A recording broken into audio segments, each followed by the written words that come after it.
Good morning. This session will begin in 5 minutes. Thank you.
Are celebrating Computer Science Education Week all across the 720 square miles that encompasses LA Unified. It's a Jackson Pollock. So my students were trying to figure out a way to help design for those further away from power. We were making a prototype so that we can help other students with autism express themselves. So some of them had designed a sweater where he pressed the finger, if you moved it, it said, "Hi, my name is." Another one said, "I'm hungry." For me, it's like a whole new world. So I feel grateful to have access to those things because I can really do a lot more to help others. They're integrating language arts, they're integrating art, they're integrating music. And so to put all of that together into something for good. I feel that coding is a way to help everybody, no matter who they are. So when you do an event like today, there's a couple of things that are happening. One, you're inviting the whole school to the table. If you have new students at the school that have maybe never engaged in computer science ever before, they have an opportunity to experience that today. The folks that came today are community stakeholders at our school. I wanted them to know this is what you've been investing in, this is what you've been partnering with us in. Those principals that come in and see, we've only been doing this for 3 or 4 months, this can be at your school too in just a short period of time. It's an important skill because you don't only learn how to code, but you also learn about life skills, so teamwork, patience, double checking. So even though you might not think about using coding as your future career, those skills that you have, you can take them with you anywhere and any job that you decide to do because you're always working with people around you. It's got a lot of design principles in it and logical thinking, and that's what really computer science is. And it's now critical across all fields and all careers, ways we communicate, everything. For so long, computer science was not really fully present in schools with high numbers of kids of color and low-income students. So in LA Unified, the demographics of our students is 73% Latino. However, the private industry in terms of computer science does not reflect that whatsoever. So if we were able to really provide that opportunity for access, we would also be having an impact on the industry. And so this computer science movement is really an equity movement. That's what the work is about, providing the opportunities for students who wouldn't have it otherwise, and really opening up the field for everyone. What we're seeing here is only one of the many initiatives that the Instructional Technology Initiative is undertaking. If you're not exposed to these kinds of opportunities, whether it's computer science or anything having to do with instructional technology, you don't know where you can go. That's a blocked off path for you. If we can change the computer science educational pathways of youth today, that they'll be able to take that knowledge into whatever career pathways they choose to pursue in the future to solve community issues and problems that need the diverse perspectives of many people to solve them.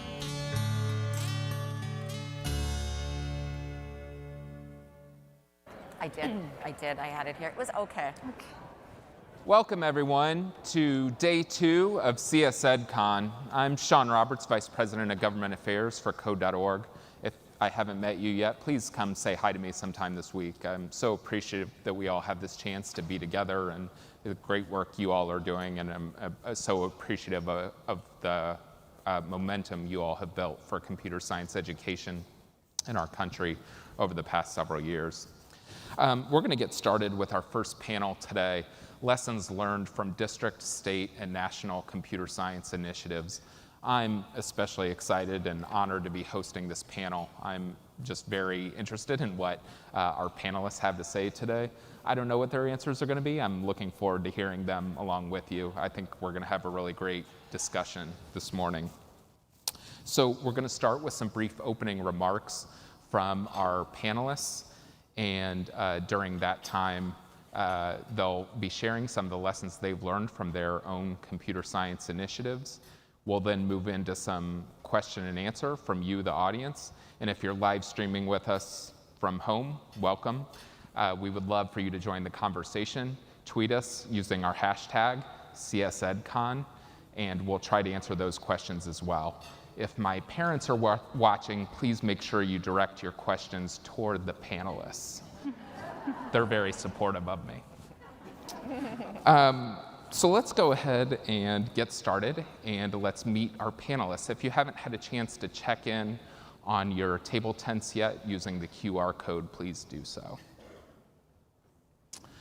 Joining us today, first, after 24 years as a teacher, administrator, and instructional aide, Kirsten Basler was first elected to the position of state superintendent in North Dakota in 2012, where she currently sits. She's also the director of the National Council of Chief State School Officers. Please join me in welcoming State Superintendent Kirsten Basler.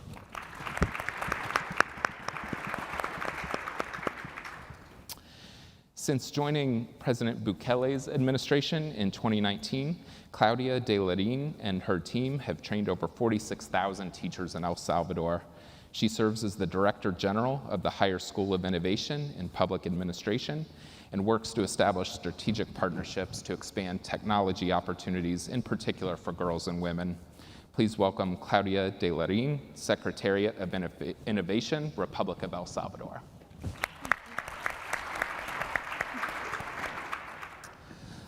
Finally, with over 20 years experience in Los Angeles Unified School District here in LA, Sophia is a member of the board of directors for the International Society for Technology and Education. She's been named to the most influential people in education technology and a next generation leader by EdScoop. And she currently serves as the director of the Instructional Technology Initiative at LA Unified. Please welcome Sophia Mendoza.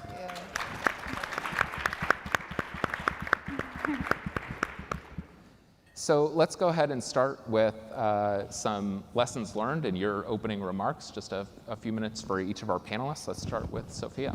Great. Well, good morning, everyone, and good morning, afternoon to everyone, and evening if some of our international folks joining us streaming.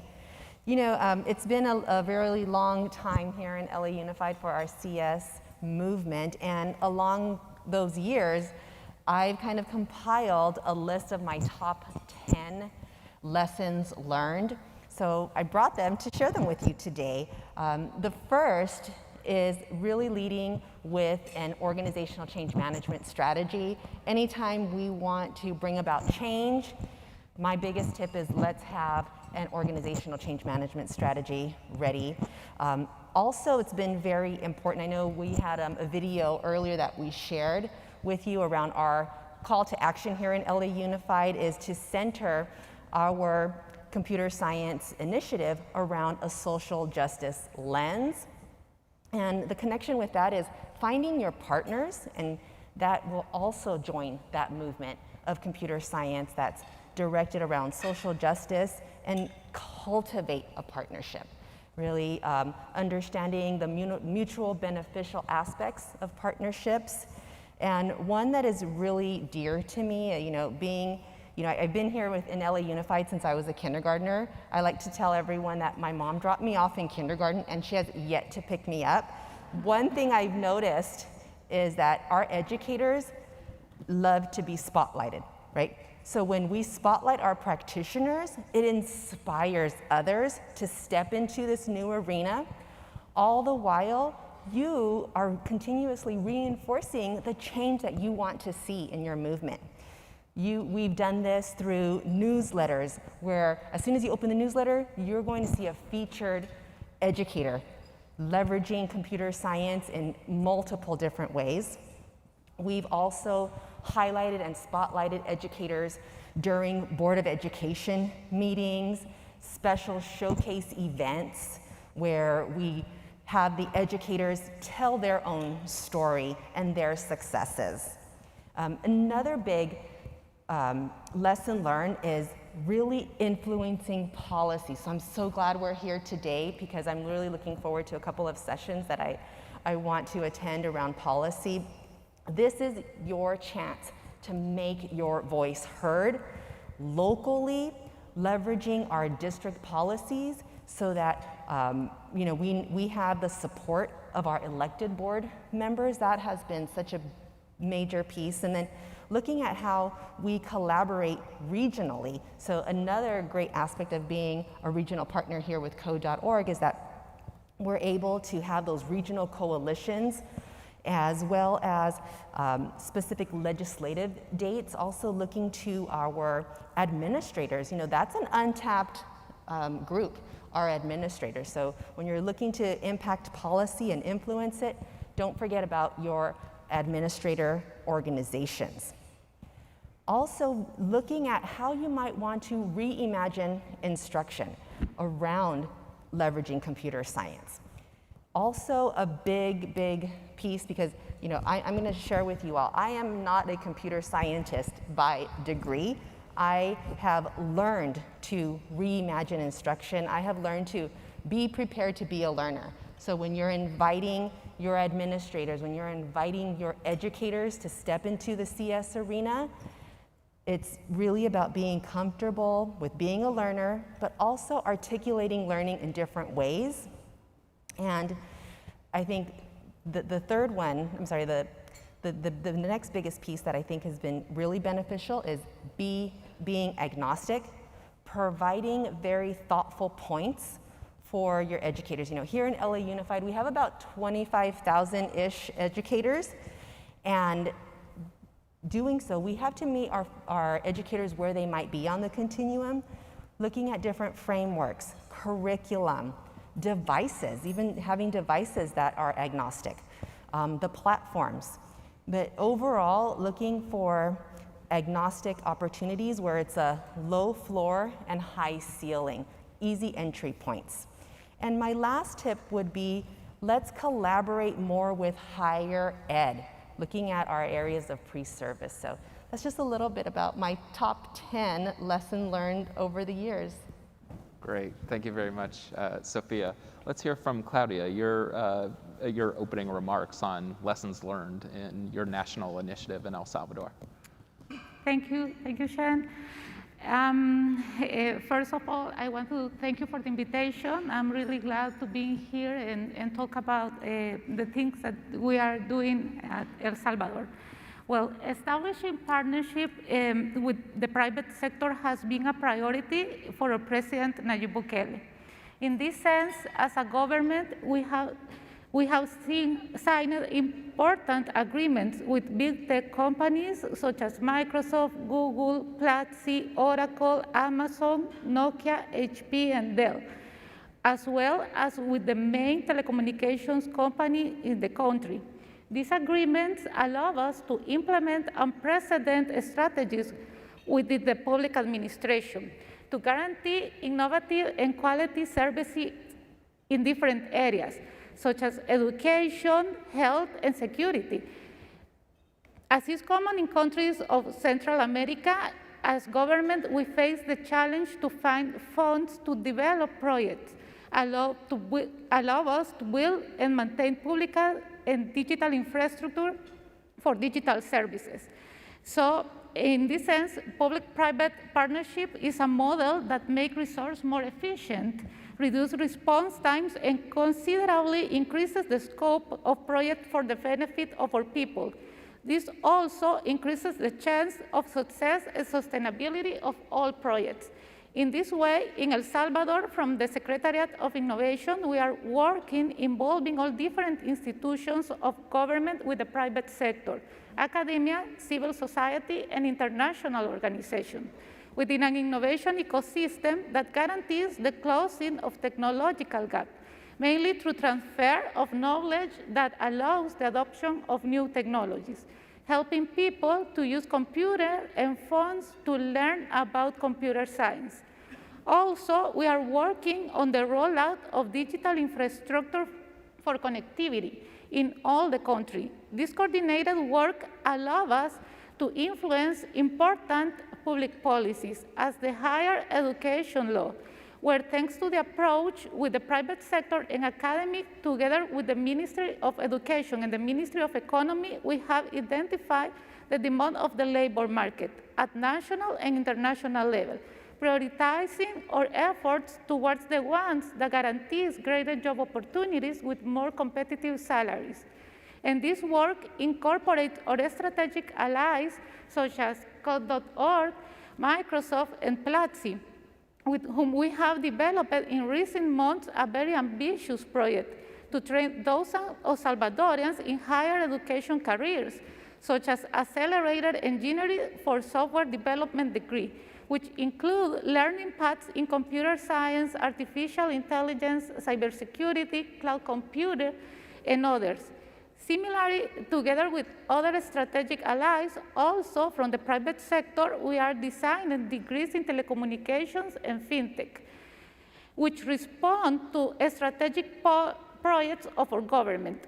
All these learning paths are aimed at women and men of all ages to certify their skills through first-level training programs in an accelerated mode, that is, 1 or 2 years maximum, at the first higher school of innovation and technology in our country, created by our President Bukele, with a flexible and innovative academic curriculum, taught as totally virtual mode, allowing to bring quality content and to all people of all ages. As a government, and thanks to the partnership with private sector, through this school, we are providing completely free training programs through a scholarship aimed to thousands of Salvadorians in order to guarantee the employability the people form. The alliance with more national and international companies, allowing Salvadorians to work from our country, accessing more opportunities from entrepreneurship or exporting the services, obtaining truly competitive salaries that allow them to transform their life and those of their families. Great, thank you very much. Let's go on to Superintendent Basler, your takeaways from your initiative in North Dakota.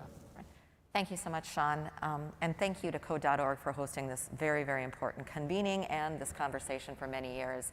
I think you're going to hear a theme from all of us. I've heard it already. You're going to hear the same thing from me, and that is the theme of this doesn't happen overnight.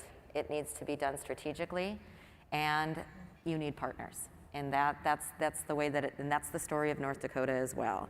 So our journey really began, or my journey began 9.5 years ago when I took office. My first lonely night in the Capitol building, my first legislative session. As an elected official, you don't know how many cycles you're going to have. You don't know how many years you might be able to make a difference. And so I jotted out on a piece of notebook, because I was an elementary principal and teacher before that, so I had my spiral-bound notebook, tore out a sheet of paper and jotted down some things that before my ride on the merry-go-round was over, I wanted to accomplish as an elected leader. And one of those was to bring computer science to all of our students, every zip code, every child in North Dakota. That sticky note or that spiral-bound notebook is still taped to the inside of my cupboard door, and 9.5 years later, we're at a tipping point now. In fact, our special session will be meeting next week, Monday, and we have a bill in to require it in all of our elementary, middle, and high schools, and make it a graduation requirement. So hopefully we can get it across the finish line. Thank you. Fingers crossed. So that brings me to the point of, okay, as an elected official, as an educator and an elected official, how do we do that? The first thing that we needed to do was bring more people on board than just the education community. As educators, we're fully committed to our students. Parents are fully committed to their own children. But the challenge is for parents, for families, their kids kind of age out of the major issues. They are very passionate about making sure that their students have what they need in elementary school, but as soon as they move on to middle school or high school, they let somebody else worry about what's happening in elementary school. So we needed to make this a different conversation, more than just about what's best for students. Even if I didn't care, and this is kind of how I talk to legislators that aren't on the education committee, those that get to vote for the appropriation and the policy that's going to complete this. It's just pretend for a minute that I didn't even care about young people, that I don't care about children. This is an economic conversation that we need to have for our state of North Dakota. And that gets even those committee members that are serving on the Government Affairs Committee or the Taxation Committee, it gets them interested because we're talking about economy. So we formed a partnership that's called PK20W. And it's because this conversation about computer science needs to start with our preschoolers and continue through PhD level work and into the workforce. So we have a PK20W group that has been meeting for the last 4 years. So we're all hands on deck pushing the flywheel in the same direction. And why PK?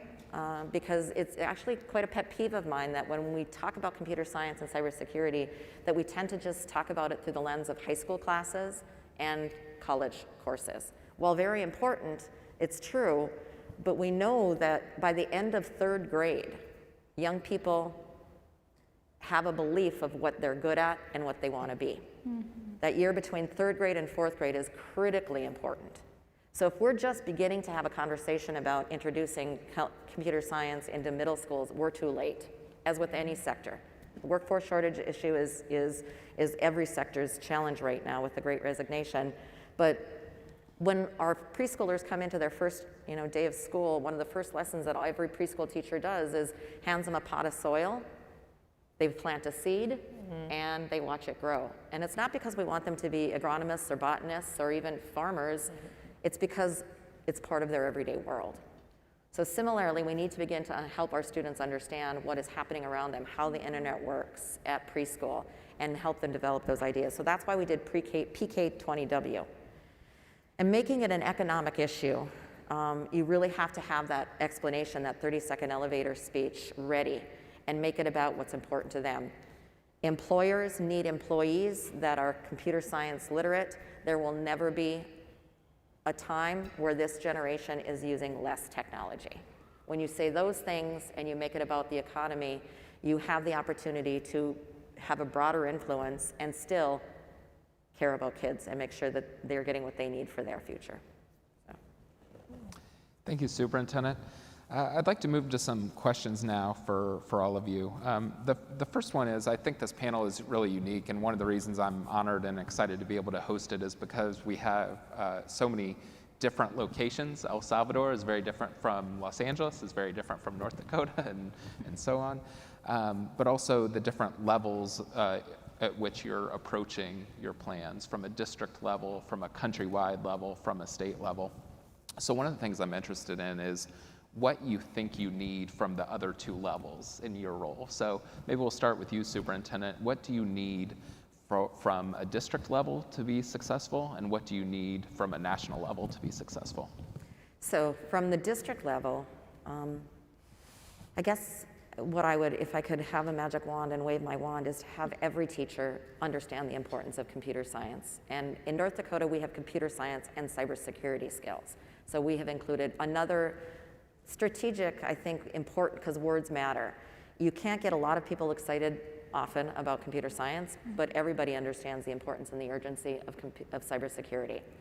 So if we can, at the elementary level, we have a better buy-in with our elementary teachers understanding that it can be integrated, should be integrated.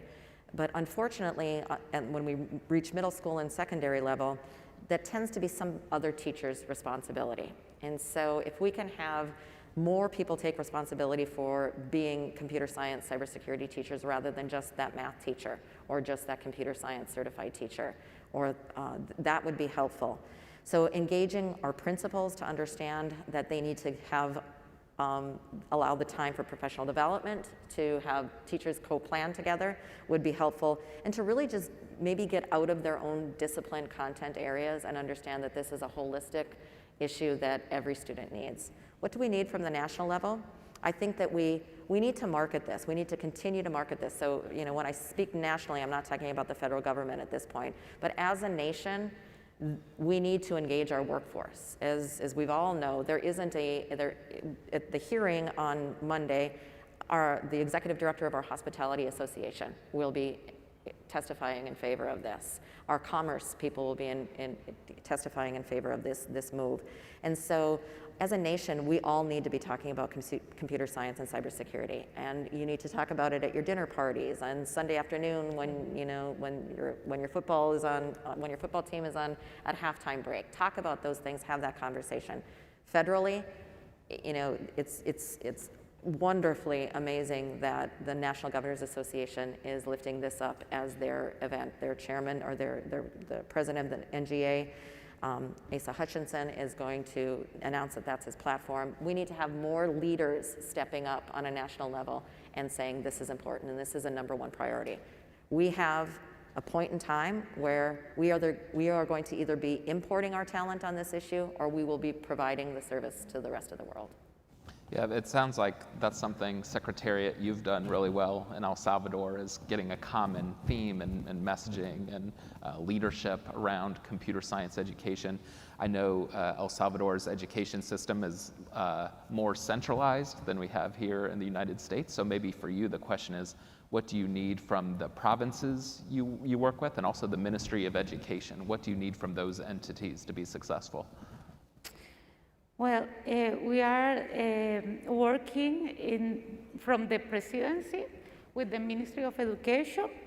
I have to say that before the pandemic, with the Secretariat of Innovation, Vladimir Handa, we work on develop a national digital agenda that contemplate important areas, all with very ambitious projects to achieve the digital transformation of our country.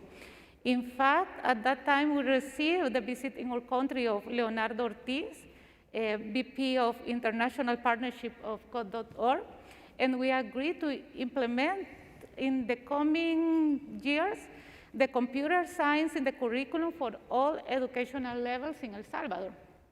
However, the pandemic accelerated the implementation of several of these projects, mainly those related to education, innovation, and connectivity. Since the beginning of the pandemic, our President Nayib Bukele established the importance of guarantee educational continuity.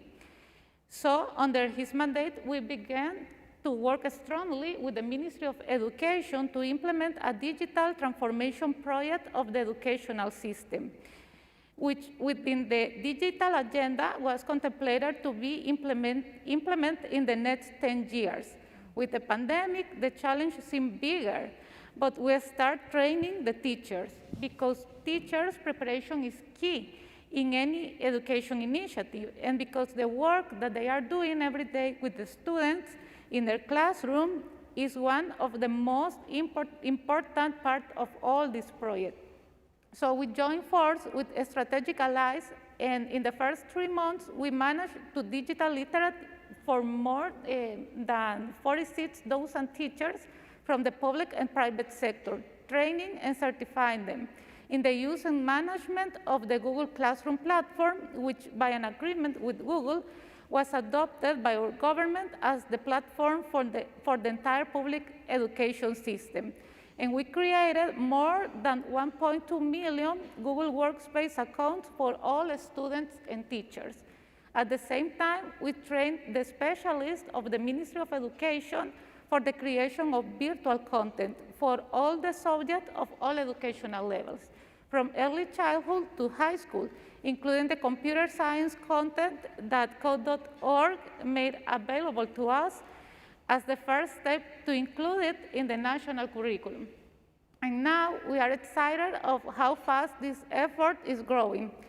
By that time, we had trained 94% of teachers from public sector, created a platform for educational continuity, and also began to manage important financial cooperation projects with the IDB and UNICEF, what involves more than $85 million to develop the state's own digital infrastructure for the connectivity of dozens of public schools and health units.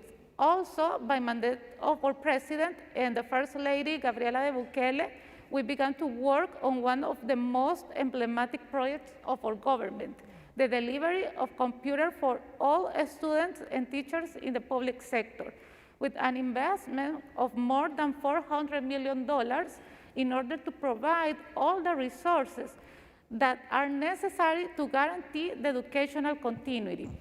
This delivery of equipment is a window of opportunities for all the students and their families, who in addition to their computer receive a mobile data plan to guarantee connectivity. And in the case of the more than 60,000 high school students, they also receive a virtual training program to learn English through the Platzi platform. All this has allowed us to implement in parallel hundreds of mass training programs, not only for students and teachers, but also for people of all ages, including public servers, whom we have then certified for the use of different digital tools. Currently, we are training all Ministry of Health Technology staff on an advanced software development learning path that incorporates a training program to learn English. The pandemic has shown us that we can accelerate the implementation of programs aimed at closing the technological and gender gap.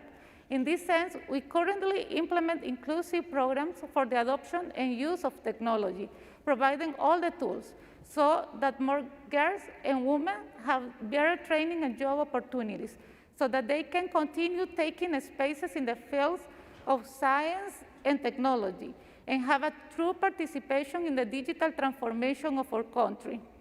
Achieving this implementation in an accelerated way has been possible thanks to the leadership of our President, the articulated work between institutions and the private sector, and the commitment of an incredible team, which we work tirelessly every day to improve the lives of Salvadorians. All these efforts take us to an unprecedented point in our country, where our children and young people can become who they want to be. This true transformation of the education system involves profound changes that will allow more Salvadorians to access more opportunities in the fields of science, technology, and innovation.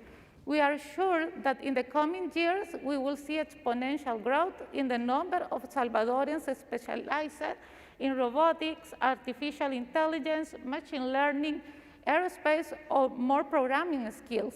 And we are also sure that more Salvadorians will lead technology companies in our country or outside it as a result of all this great effort. And I'm really excited for what this means for the future of El Salvador. Thank you. Sophia, how about you from a district perspective? Yeah, what would be helpful for you from a national perspective and also from your state? I'd like to first start with state, because I think that has more of like this local impact. I see multiple lanes that need to be running at the same time. Definitely the partnerships with our higher ed, ensuring that our educators, once they step into the classroom, have the knowledge, the disposition, the skills to be able to integrate computer science effectively, right? I think that's number one, because what we've seen happen recently is, especially with our most youngest learners to our middle grades, we're doing a lot of backfilling for our educators. So might that be great if there was a partnership where it was, you come in, and it also will help our educators feel that sense of belonging. They come in, they have these assets, and they can immediately contribute to the school culture and the district culture. So my number one would be, how can we ensure that our educators are coming in prepared and have those skill sets from higher ed? So then that makes, that brings up the question, what is credentialing looking like? What are authorizations looking like, so that we can cast a wider net? There are so many educators that want to teach computer science, but if it's not being offered in their pre-service, then that's creating additional gaps. So I see definitely those two lanes that would really help us as a district-wide. And then when I think about how the federal government can help and support us, right now we're leveraging Title IV dollars. And out of Title IV, we have the effective use of technology bucket in there. Might it be amazing, wonderful opportunity to create a statute where we can have dollars earmarked specifically for computer science education? So just putting that out there in case anyone's listening.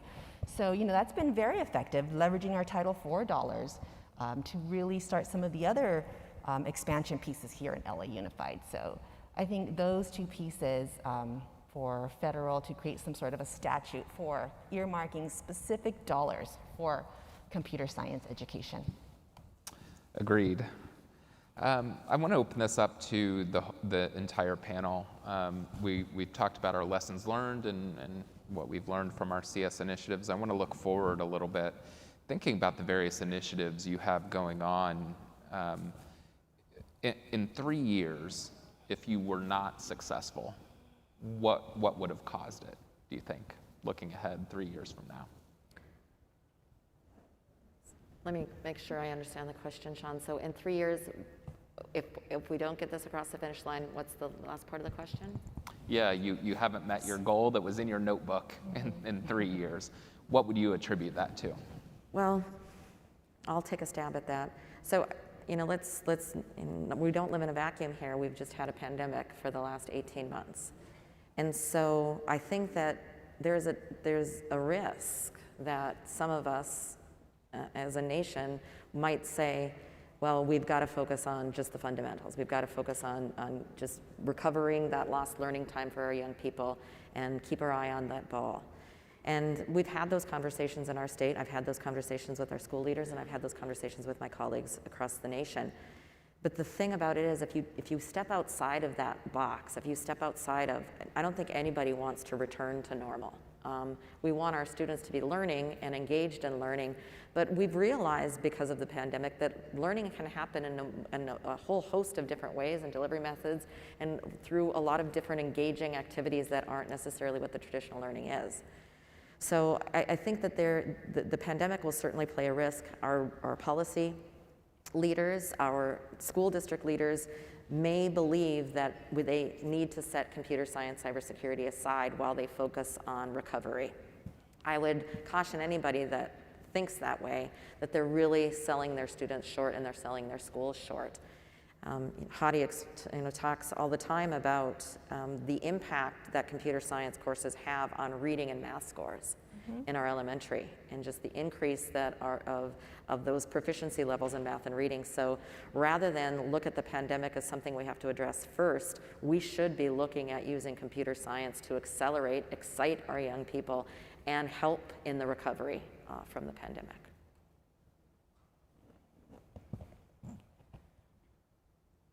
Sophia or Claudia, any thoughts to add?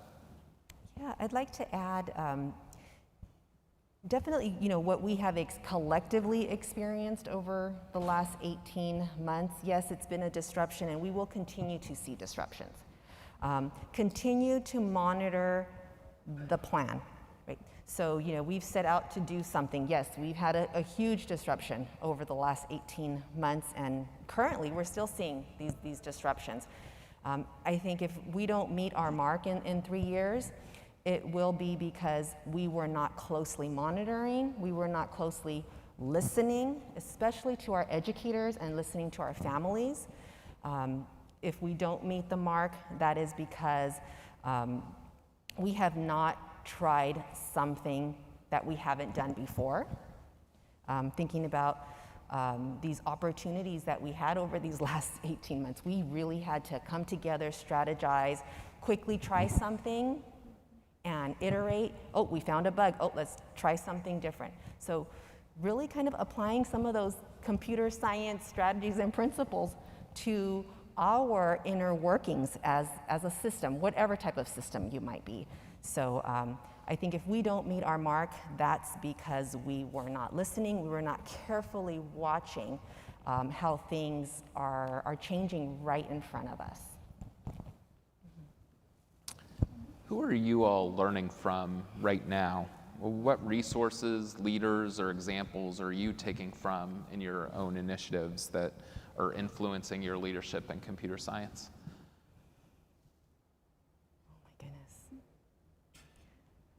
So I've learned a great deal from organizations like this, and Code.org, CS for All, Microsoft Teals, all of our partners in North Dakota that are helping me, Palo Alto, with the cybersecurity issues. Those are the partners that I'm learning from, but frankly, I'm learning from all of you.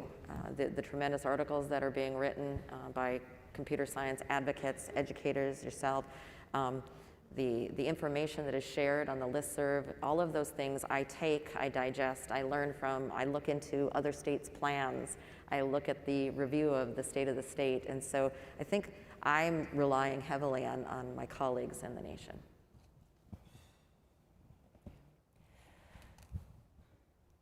So some of the folks that I've been learning from, I think someone who really had a profound impact when I started to look at how computer science can be integrated was Dr. Mitch Resnick and his work around the 4 Ps. And bringing that work, and yesterday you heard from our Chief Academic Officer, Allison Towery, and she's really charged us with bringing that joy and engagement back into school and into learning. And so that became a natural fit for us, looking at how we can leverage computer science for engaging in mathematics, game-based learning.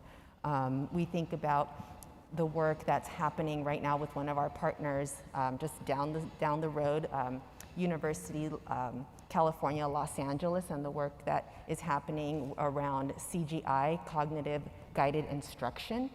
That is something else that is also making connections to the broader education landscape here in Los Angeles. So, those are just a few of several others, but definitely coming to events like this, meeting in the hallway with someone, and just like getting your those nuggets, that brain candy, I like to call it, because it's just, these are opportunities to engage with one another and be inspired and also be influenced.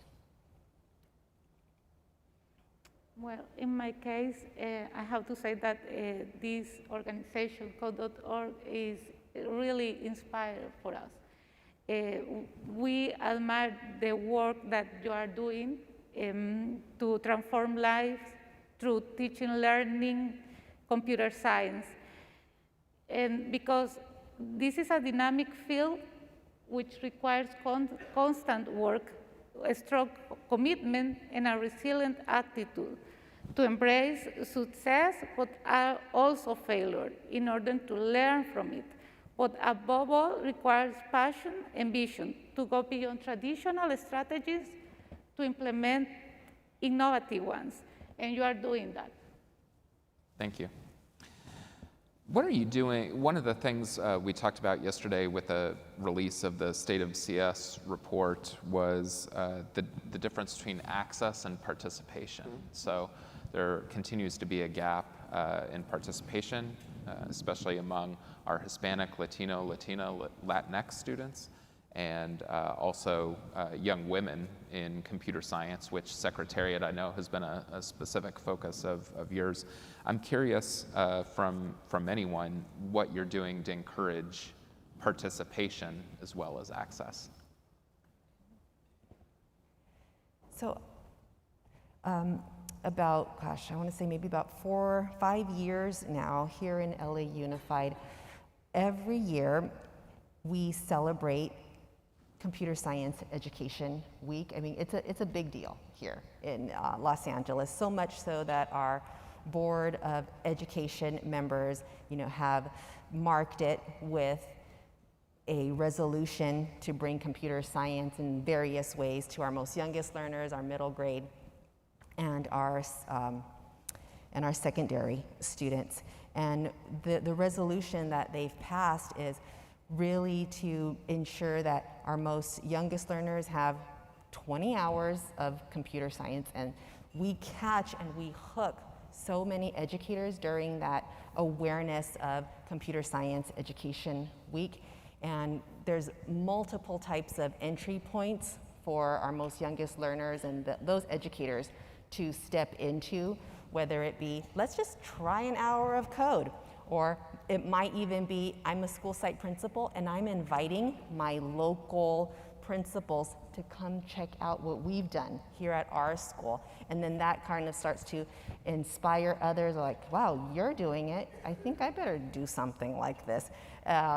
So it's those type of opportunities with professional development. I know Claudia mentioned earlier, like professional development is like at the heart of what we need to do and prepare our educators.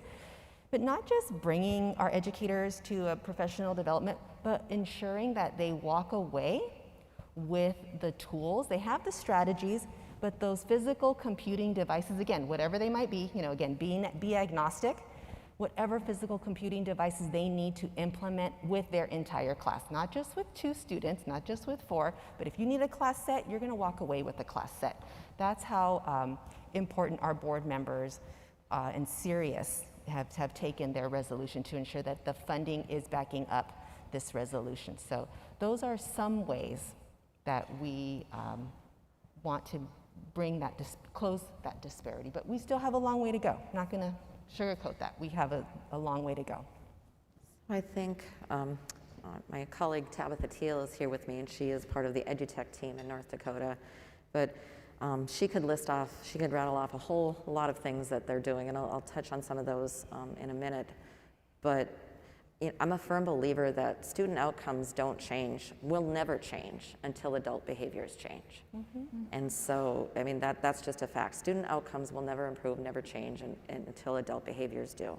And so I think we have to do as much educating of school board members, helping them set not only reading and writing goals for their district, but computer science goals, yes, and equity and access goals. Helping our leaders do that. Specifically, what are some boots on the ground things that we're doing? There's our IT Chief Information Officer has created replicating March Madness, where they're doing computer science competition during the month of January and February, making it fun. Girls Who Code, partnering with the Girl Scouts, providing our local communities, our Boys and Girls Clubs within our communities in the state, providing them funding to actually start up coding clubs for after-school programs, integrating it, expecting it for the 21st Century grants that the state provides to school districts in the state, Providing that as because they're competitive grants, if they have computer science and coding activities as part of their after-school programming, their 21st century programming, they get additional points. And so really incentivizing, there's only so many levers that you have, right? As a state leader, you have policy and you have funding. And so we try to push and pull those levers as much as we can by incentivizing our partners, which is why partnership is so critically important. The racial equity, I want to speak to a little bit as well. North Dakota shares its borders with 5 sovereign nations. And so we are behind the nation in the number of Native American students that have access to and are engaging in or taking computer science courses at all levels. That's not okay. And so we have to go to them. We have to go to their nation. We need to go to their tribal leaders. We need to partner with them. Just this morning, a member of my team and Tabitha were on a one-on-one call with a specific school that is on one of our reservations, the Standing Rock Reservation, telling them that we will come to them. They don't need to come to us. What do they need? Specifically tailoring our offerings, our professional development, and our services to those schools that we share our nation or share our borders with. You know, Superintendent, you just made me think about something that, bringing the services to the communities. One thing that we have found success, and thank you for sparking my memory on that. One of our partnerships was with Google. They have Googlers, right? Have you met any of the Googlers? It was really important for our students to see themselves in this role. When we talk about racial identity, gender identity, our partners at Google, raised their hands. They said, hey, we have a team here, and we're in LA, or a stone's throw from Silicon Valley. From your hotel room, you can probably see Silicon Valley. I'm sorry, not Silicon Valley, Silicon Beach, apologies, Silicon Beach. And Googlers came out to the schools. And we said, we want to make sure they look like our students. And they come from represented neighborhoods from our students. And they stepped up and they brought Googlers that, identified with the stories of our students. So that, just remembering about that gives me chills. So that was another way that we wanted to have our students kind of see themselves in professions that were connected to computer science education. We have time for audience questions. We have 2 microphones at either end here. Welcome the opportunity for anyone to take advantage of this to ask questions of our distinguished panelists here. Also, obviously, if you're live streaming, as we said at the top, you can use the hashtag CSEdCon to submit any questions you might have. Any questions for our panelists?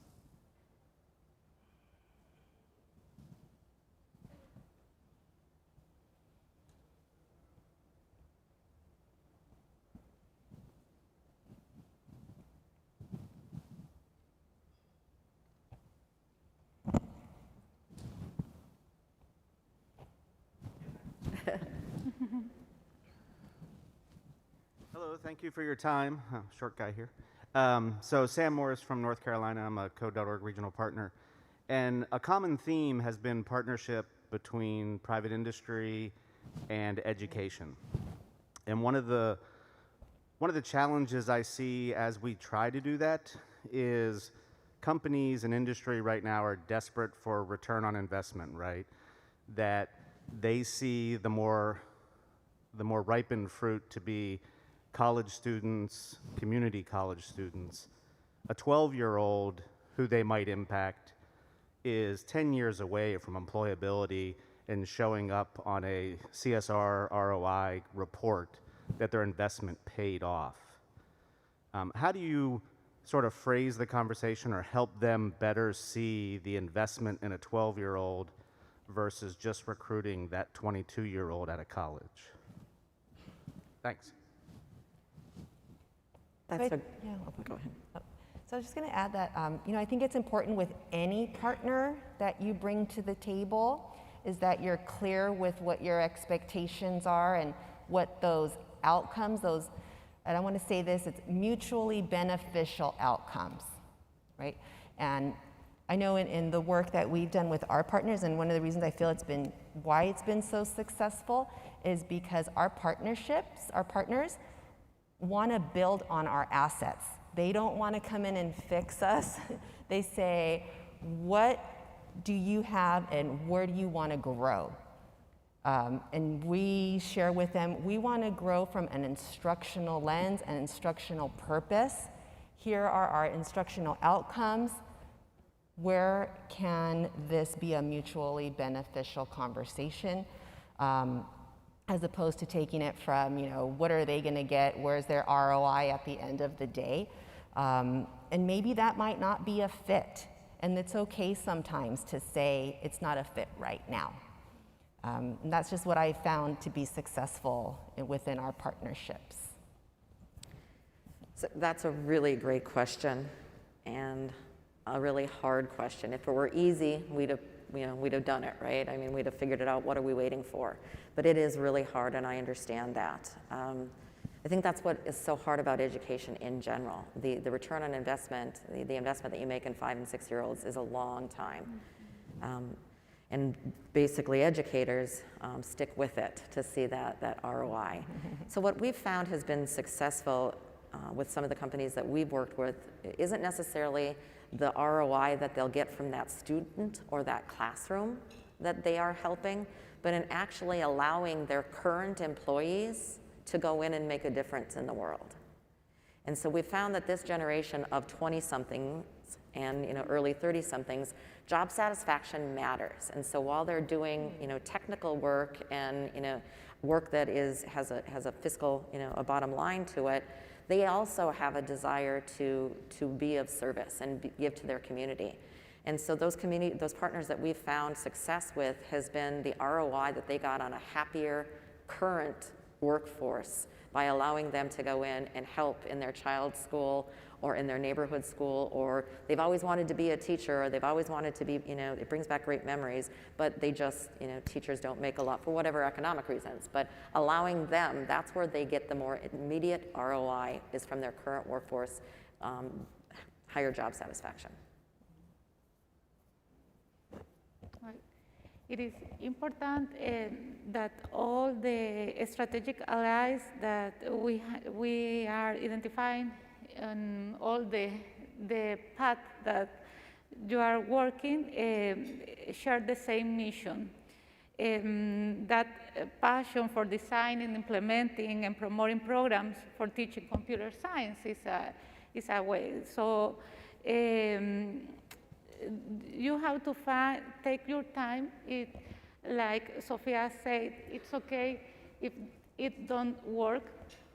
You have to find that allies that share all the vision that you are implementing in your work.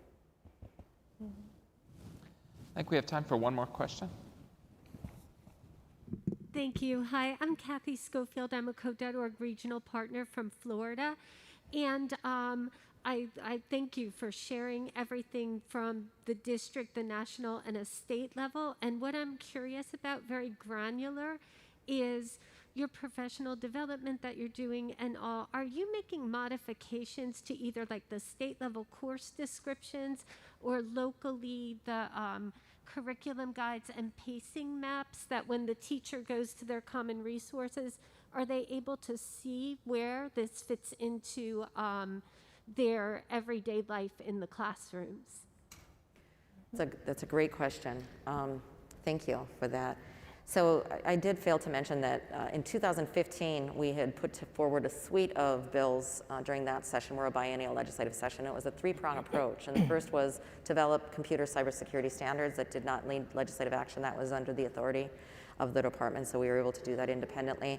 The second was to create credentials. So we received authority from our state legislature to authorizing the department to issue credentials to be added to teacher licenses at each level.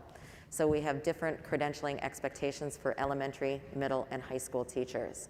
So we have computer science cybersecurity level 1 or level 1, 2, and 3 in ascending order. So the professional development that we do with those is a certain number of hours. The higher the credential, the more hours that you would need. We partnered with our North Dakota University system, our state system, and particularly our Bismarck State College Polytechnic College to issue the highest credential, so they'll get their credential from a university system. So the professional development that we do is actually tailored to whatever needs those school districts are. And again, partnering with our IT department, the edutech arm of that, the education technology arm of that, we go out and provide the professional development that is in person and online, obviously. And we partner with our regional education agencies. We have 7 REAs in our state that we also partner with. And again, the levers that we have is the authority of policy to issue the credential, and then the funding to support our REAs and our edutech partners. And so the other piece is their access. And so 2015 we've had the credentials since 17, and now we're bringing together paying teachers for their time, right? We shouldn't ask them to work for free, but we're paying teachers to come in and develop lessons that are integrating computer science and cybersecurity into math, English, science, so our teachers don't need to start from scratch, and we'll have a warehouse of those lessons that will integrate available to our North Dakota teachers aligned to our North Dakota standards in those content areas. If I could add on, something we've been able to do and have some, I like to say some success with this, and I won't be able to give like examples of every outcome, but we do have a Twitter handle at ITI_LAUSD, and then we have a hashtag CS4LAUSD, where you can see examples of what it looks like in the lower grades. Even you'll see some 4-year-olds and some 2-year-olds. But I think what's really unique about us here in LA Unified is that we have a dedicated central office team, because we live in a duality here in LA Unified. We're not only centralized, but we are also decentralized. So by having this dedicated team that develops, designs, iterates professional development, they're able to be nimble. We're able to make these quick turns where we're looking at the framework, the K-12 CS framework. We're looking at the computer science standards in California. And another overarching umbrella that we leverage when we do our design and around computer science lessons and content for our most youngest learners, we do leverage the International Society for Technology and Education Standards. Like, these are huge, big goals and dispositions that you can apply to all content areas. But we've really taken that lens to layer it on top of our computer science professional development. So any professional development you come to, you're going to see a connection to the ISTE standards. But with that, I think what's most unique for our most youngest learners is that when our educators attend these sessions, we ask them, what are you, again, building on their assets, what are you going to be teaching in your next unit?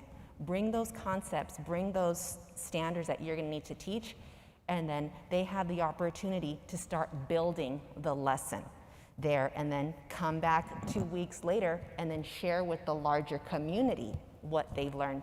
So in essence, we start creating these repositories of experiences and what it looks like, because we get asked that question, well, what does it look like for a 2-year-old to experience computational thinking, computer science dispositions and strategies? So I welcome you to visit our Twitter handle as well as the hashtag CS4LAUSD. For our final remarks here, would love to hear just from each of you one sentence takeaway you're either taking away from this panel or that you would like the audience to take with them from our remarks of our discussion today.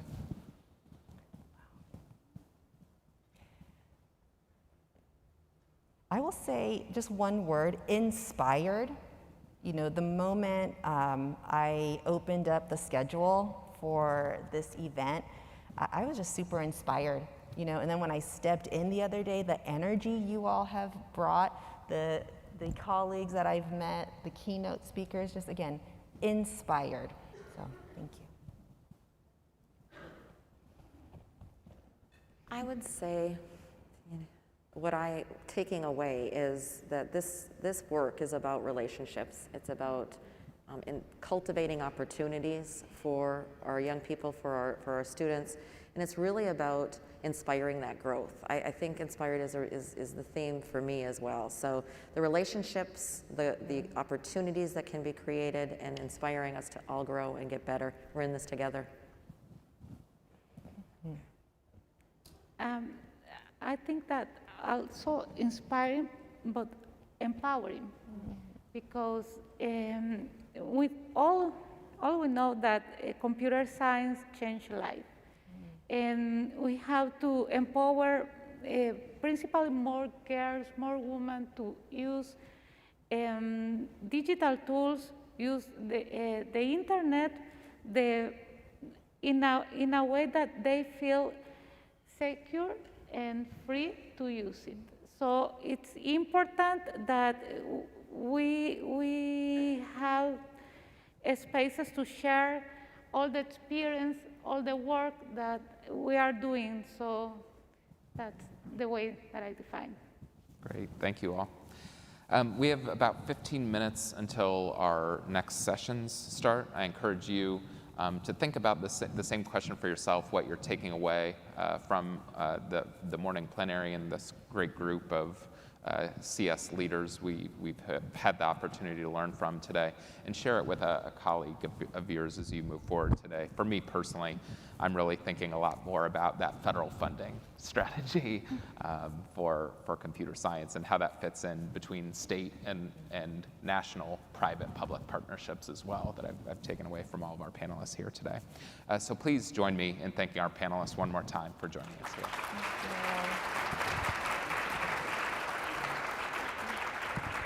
Thank you, Sean, Claudia, Kirsten, Sophia. Thank you so much. Our next session is our Birds of a Feather discussions. These are facilitated discussions, not presentations. So please pick the topic that you're interested in. There are 8 topics, and actually a number of these topics reflect what you were interested in when you filled out your registration form. So again, those are the rooms, those are the topics. After that, we're going to go into our first breakout session slot of 5 breakouts. That's from 11:30 to 12:30. Then we'll have lunch. That's a great time, by the way, to catch up on that email. You know, work never stops, even when you're at a conference.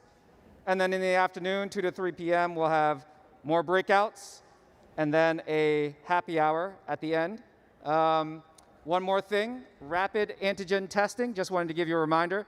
We'll be in the San Diego room, which is actually right next door, from 3 to 5 p.m. today, just to let you know that, and that's obviously free. You're dismissed. Thank you. Very well done. Very well done.